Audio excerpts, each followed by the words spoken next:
It started like any other Thursday night at Studio 6B in Rockefeller Center.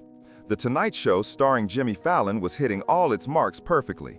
The monologue had landed every punchline, the audience was electric with energy, and Jimmy was riding that familiar wave of comedic timing that had made him America's favorite late-night host. The familiar blue and gold set sparkled under the studio lights. The Roots provided their signature musical backdrop, and everything was flowing exactly as the rundown had planned. Until Jimmy noticed her. In the fourth row, slightly off to the left, sat a woman who looked like she was trying very hard to disappear.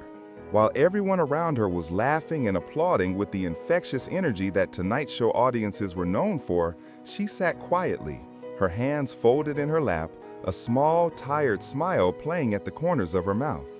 She wore navy blue scrubs underneath a cardigan that had seen better days, and her hair was pulled back in a practical ponytail that spoke of long shifts and little time for primping. Her name was Sarah Chen, though Jimmy wouldn't learn that until later. She was 34 years old, a registered nurse at Mount Sinai Hospital, and she hadn't had a full day off in 18 months. Not since the pandemic had turned her world and the world of every healthcare worker completely upside down. Sarah hadn't even wanted to come tonight. The ticket had been a gift from her younger sister Lisa, who worked in marketing and somehow had connections that led to impossible to get Tonight Show seats.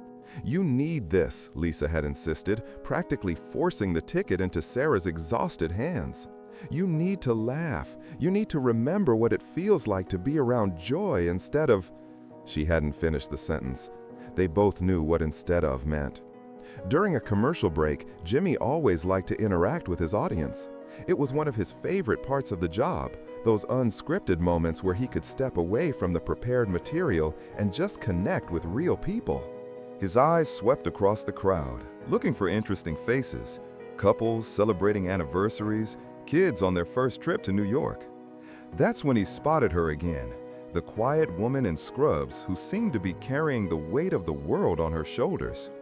"Hey there," Jimmy called out, walking to the edge of the stage with his wireless mic. "I see we have some medical professionals in the audience tonight. Anyone here work in healthcare?" A few hands went up, scattered throughout the studio, but Jimmy's attention was drawn back to the woman in the fourth row. She had raised her hand tentatively, almost reluctantly, as if she wasn't sure she deserved to be acknowledged. "You there, in the scrubs," Jimmy said with his trademark warm smile. "What's your name?" Sarah looked around as if hoping he was talking to someone else, then pointed to herself with a question mark expression that made the audience chuckle softly. "Me? Oh, Sarah Chen." "Sarah Chen, and what do you do, Sarah?" "I'm a nurse," she said simply, her voice barely carrying over the studio sound system. "ICU nurse at Mount Sinai." The audience began to applaud, that automatic response people had developed over the past few years whenever healthcare workers were mentioned. But Jimmy held up a hand, sensing there was more to this story. "ICU nurse," he repeated, walking closer to where she sat. That's been a tough job lately, hasn't it?" Sarah's composure, which had been held together by sheer force of will and professional training for longer than she cared to calculate, flickered for just a moment. Jimmy, trained to read faces and emotions after years of interviews, caught it immediately. "Yeah," she said softly. And then, as if the words had been waiting inside her for months, she continued. "Yeah, it's been tough." Something in her tone made the studio grow quieter. Jimmy found himself stepping down from the stage entirely, moving closer to the audience, abandoning his usual position behind the safety of his desk and stage lighting. "How tough?"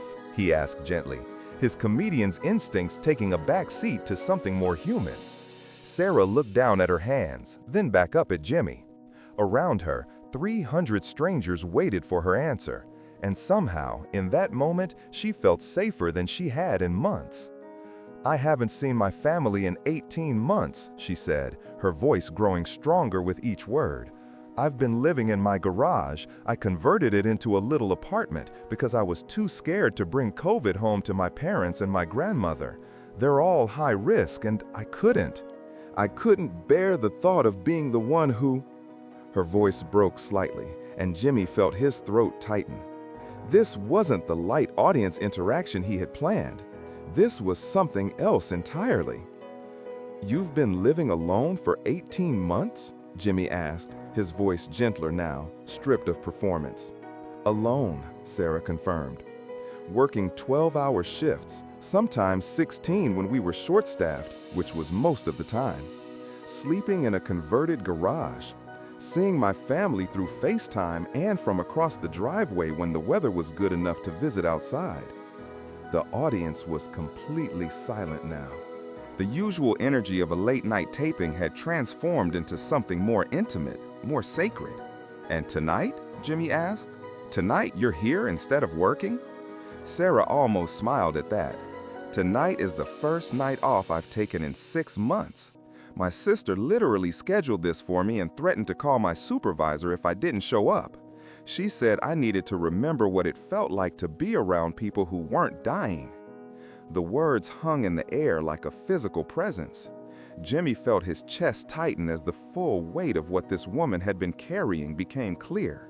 Behind him, he could hear Questlove and the Roots, who had been listening to every word, shifting quietly in their seats. "Sarah," Jimmy said, and his voice was different now.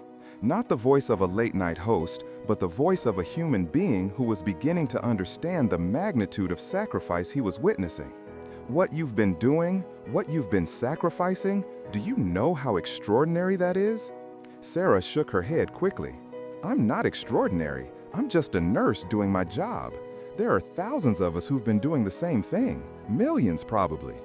"No," Jimmy said firmly, surprising himself with the intensity in his voice. "No, that's not just doing a job. That's..." He paused, searching for words that felt adequate. "That's heroism. That's love in action. That's giving up everything that makes life worth living so that other people can keep living." Sarah's eyes filled with tears then, not from sadness, but from the overwhelming relief of being seen, of having someone acknowledge what the past 18 months had cost her. "I saved lives," she whispered, "but I lost myself." Those 6 words hit Jimmy like a physical blow. Around the studio, audience members were openly crying now. This wasn't entertainment anymore. This was confession, testimony, the kind of raw human truth that transforms everything it touches. Jimmy made a decision in that moment that would later be described by critics and viewers as the most important moment in late-night television history. He walked back toward the stage, but instead of returning to his usual position, he turned to his production team. "Stop the show," he said, his voice carrying clearly through his wireless mic. "Just stop everything." The cameras kept rolling, but the energy in the studio shifted completely. Producers in the control room looked at each other uncertainly, but Jimmy's authority was absolute. "Sarah," he said, turning back to her, "tonight we save you." What happened next was unprecedented in the history of The Tonight Show. Jimmy abandoned his desk, his script, his schedule, and his role as entertainer. He became something else entirely, an advocate, a friend, a man who understood that some moments matter more than television. "I want everyone in this studio to understand something," Jimmy announced, his voice carrying a gravity that commanded absolute attention. "This woman gave up her life for 18 months to save ours. She lived alone, worked herself to exhaustion, and sacrificed every comfort, every connection, every joy that makes life worth living. And she did it so that people she'd never met could have a chance to keep breathing." The applause that erupted wasn't polite television applause. It was something primal, something that came from the deepest recognition of sacrifice and service. It went on for nearly 2 minutes, with the entire audience on their feet, many openly sobbing. But Jimmy wasn't finished. While the audience was still applauding, he was quietly conferring with his producers, making calls, setting things in motion that would change Sarah's life forever. "Sarah," he said when the applause finally died down, "you said you haven't seen your family in 18 months. Where do they live?" San Francisco, Sarah said, wiping her eyes with tissues that audience members had been passing down the road to her. My parents and my grandmother, they're all I have. Jimmy nodded, then looked directly into the main camera, the one that broadcast to millions of viewers across the country. Sarah's family, if you're watching this, I have something to tell you. Your daughter, your granddaughter, is a hero. And heroes shouldn't have to sacrifice everything forever. He turned back to Sarah. In 36 hours, you're going to be on a plane to San Francisco, first class. The Tonight Show is sending you home for a week, all expenses paid. You're gonna hug your parents, you're gonna sit at your grandmother's kitchen table.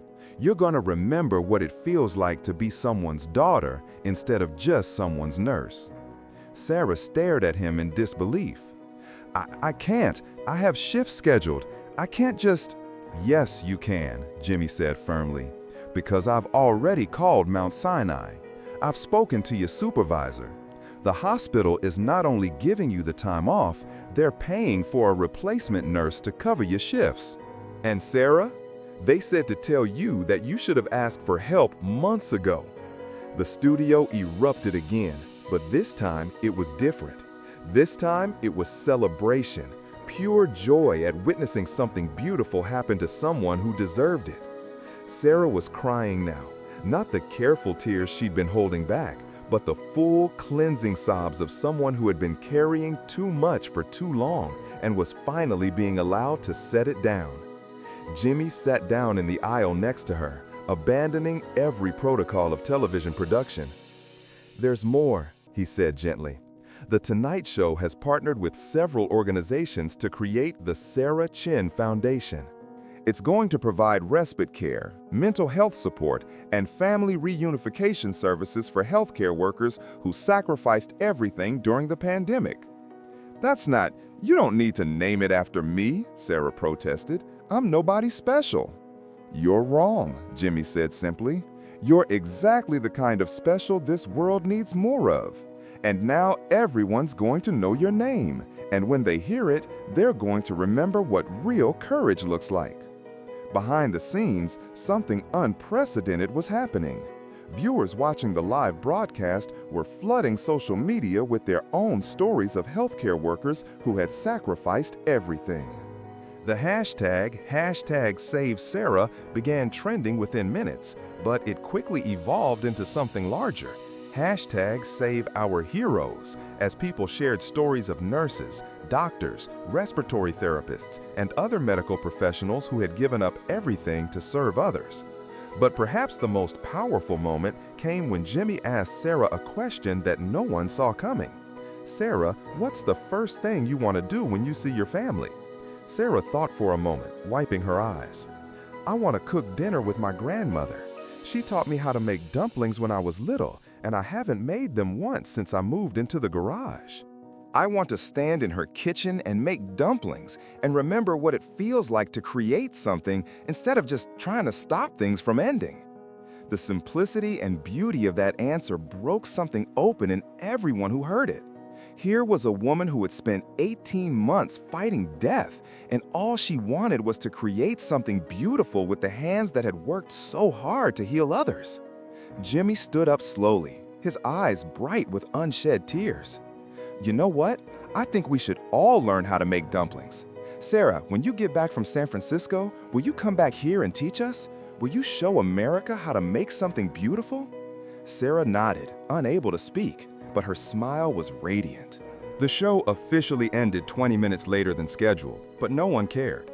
When the cameras finally stopped rolling and the audience began to file out, something extraordinary happened. Instead of rushing for the exits, people lingered. They formed a line to meet Sarah, to shake her hand, to thank her, to share their own stories of healthcare workers who had touched their lives. Jimmy stayed too, long past his usual departure time, witnessing this spontaneous outpouring of gratitude and connection. He realized he wasn't just watching people meet a nurse, he was watching people reconnect with their own capacity for appreciation, their own understanding of what really mattered. 3 days later, Jimmy received a video message that made him cry in his office.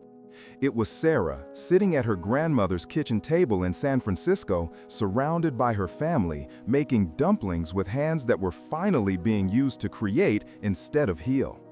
Her grandmother, a tiny woman with bright eyes, was correcting Sarah's folding technique while her parents looked on with faces full of love and relief. "Jimmy," Sarah said to the camera, flower in her hair and joy in her voice.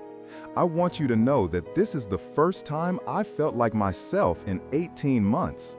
Not like a nurse, not like a hero, not like someone who's carrying the weight of the world.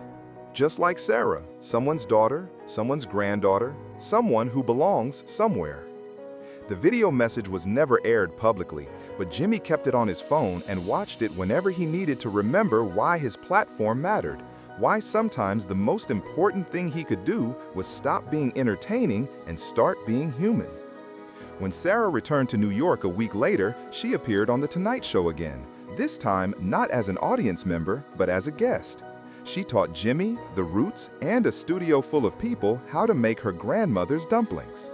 But more than that, she shared her story of rediscovering herself, of learning that heroes are allowed to need saving too, and of the healing power of being reminded that you belong to people who love you.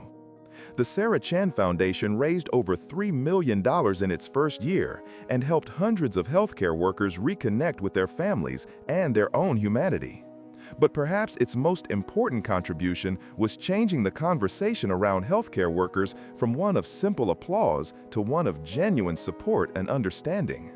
Years later, Sarah would say that the night she sat in that studio audience, exhausted and alone, was the night her life began again. Not because of the money or the vacation or even the foundation that bore her name, but because someone saw her pain and chose to do something about it. And Jimmy Fallon would say that the night he met Sarah Chen was the night he understood the true power of his platform. Not just to entertain, but to witness, to amplify, and to remind people that in a world that often feels disconnected, we all belong to each other. But the story doesn't end there. In the weeks that followed Sarah's appearance, something unprecedented began to happen across the country. Healthcare workers who had been suffering in silence, who had been carrying impossible burdens alone, began to speak up. The floodgates had opened, and suddenly America was hearing stories that had been hidden behind scrubs and professional facades for too long. Dr. Marcus Williams from Detroit wrote to The Tonight Show about how he had slept in his car for 4 months rather than risk exposing his pregnant wife to COVID. Maria Santos, a respiratory therapist from Phoenix, shared how she had missed her daughter's entire senior year of high school because she was working 16-hour shifts and couldn't bear to bring the virus home. James Park, an ER nurse from Seattle, described how he had developed severe anxiety and depression but couldn't take time off because his colleagues were already stretched beyond their limits. Each letter that arrived at the show's offices was read, cataloged, and treated with the reverence it deserved. Jimmy personally responded to as many as he could, understanding that these weren't just fan letters. They were cries for help from people who had been taught that asking for help was selfish, that their own well-being was secondary to their calling. The Sarah Chen Foundation quickly evolved beyond its original scope. What had started as a single gesture of gratitude toward one exhausted nurse became a nationwide support network for healthcare workers struggling with burnout, isolation, and trauma. The foundation partnered with hospitals across the country to implement mandatory mental health support, guaranteed time off, and family reunification programs. But perhaps most importantly, it began to change the culture around healthcare work itself. For too long, the medical profession had glorified self-sacrifice to the point of self-destruction. Doctors and nurses were expected to work impossible hours, to never show weakness, to always put patients before their own basic human needs. Sarah's story became a catalyst for a long overdue conversation about the cost of this culture. Dr. Jennifer Martinez, chief of staff at Mount Sinai, later credited Sarah's Tonight Show appearance with saving the hospital's nursing program. "We were hemorrhaging staff," she explained in a medical journal article. "Burnout rates were through the roof, and we couldn't understand why good nurses were leaving the profession entirely.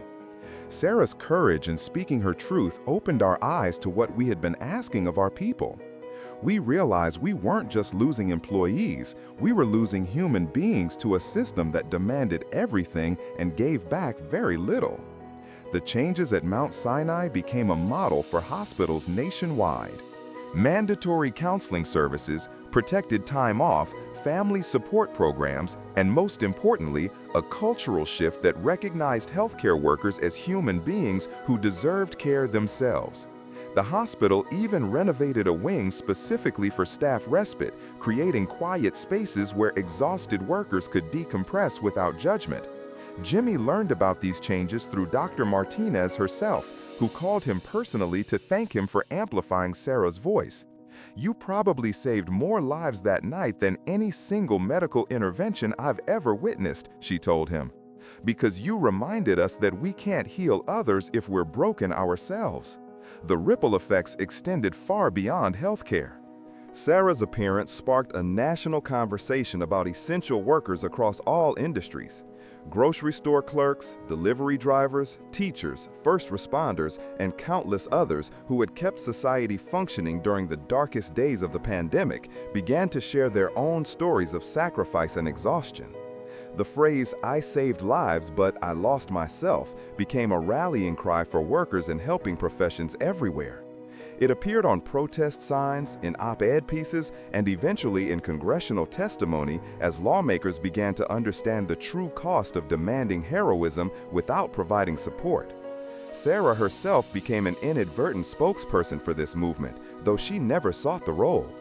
She appeared at nursing conferences, spoke to medical school students, and testified before health committees about the need for systemic change in how society treats its caregivers. "I never wanted to be famous," she told Jimmy during a follow-up interview 6 months later. "I just wanted to be seen. I wanted someone to acknowledge that what we were giving up wasn't sustainable, that heroes are still human beings who need rest, who need connection, who need to be cared for themselves." The interview took place not in the studio, but in Sarah's apartment, the real apartment she had moved into after finally leaving the converted garage. It was small but warm, filled with photos of her family and thank you cards from patients. On her kitchen counter sat a framed photo from her week in San Francisco, flower-covered and laughing, surrounded by perfectly folded dumplings. "That picture," Sarah said, noticing Jimmy's gaze, "represents the moment I remembered who I was underneath the uniform. For 18 months, I had been Sarah the nurse, but in my grandmother's kitchen, I was just Sarah again, someone's granddaughter, someone who belonged." Jimmy nodded, understanding in a way he hadn't before his own Tonight Show appearance. "That night when you spoke up, you gave permission to thousands of other people to remember who they were too. Do you know that?" Sarah smiled, an expression so different from the exhausted, defeated woman who had sat in his audience that night. "I get letters," she said, "from nurses who finally took vacation days they'd been hoarding, from doctors who started therapy, from respiratory therapists who moved back in with their families. They tell me that hearing someone else say, 'I lost myself,' made them realize they had lost themselves too, and that it was okay to want themselves back." The foundation continued to grow, eventually expanding internationally as healthcare workers around the world shared their own stories of sacrifice and burnout. The Sarah Chen model of healthcare worker support was implemented in hospitals across 3 continents, fundamentally changing how medical institutions approached staff well-being. But for Jimmy, the most profound impact was personal. That night with Sarah had changed his understanding of his role, not just as an entertainer, but as someone with the power to amplify voices that needed to be heard. The Tonight Show began regularly featuring essential workers, not as cute human interest stories, but as complex human beings whose experiences deserved recognition and respect. "I realized that comedy is powerful," Jimmy reflected in a later interview, "but witnessing someone's truth and helping them share it with the world? That's transformative. That changes lives." 3 years after that pivotal night, Sarah returned to The Tonight Show one final time. She had been promoted to nurse manager at Mount Sinai, where she oversaw the implementation of the support programs that had grown out of her foundation. She was engaged to a fellow nurse she had met at a mental health support group, and she radiated the kind of peace that comes from living an authentic life. "I have something to tell you," she said to Jimmy during her final appearance. "Next month, I'm starting medical school. I'm going to become a doctor, and I'm going to specialize in physician and nurse wellness. I want to make sure that no healthcare worker ever has to choose between saving lives and saving themselves." Jimmy felt his throat tighten with pride and emotion. "Sarah, that's incredible. What changed? What made you decide to take that step?" Sarah looked directly into the camera, addressing not just Jimmy, but the millions of viewers who had followed her journey. "You taught me that my story mattered, that my experience wasn't just something to endure quietly, but something that could help other people. I realized that if I could survive 18 months of giving everything I had to save strangers, I could survive 4 years of medical school to save my colleagues." The audience erupted in applause, but Sarah held up her hand, indicating she wasn't finished. "I want to say something to every healthcare worker who might be watching," she continued, her voice strong and clear. "You are not just your job. You are not required to sacrifice your entire life to serve others. You deserve rest. You deserve support. You deserve to be cared for with the same compassion you show your patients. And if you've lost yourself in the service of others, it's never too late to find your way back." As the camera stopped rolling and the audience began to file out, Jimmy realized he was witnessing the end of one story and the beginning of another. Sarah Chen, the exhausted nurse, had become Dr. Sarah Chen, the healer of healers. The woman who had lost herself had not only found her way back, but had created a map for others to follow. The final shot of that episode showed Jimmy and Sarah standing together on the Tonight Show stage, but they weren't alone.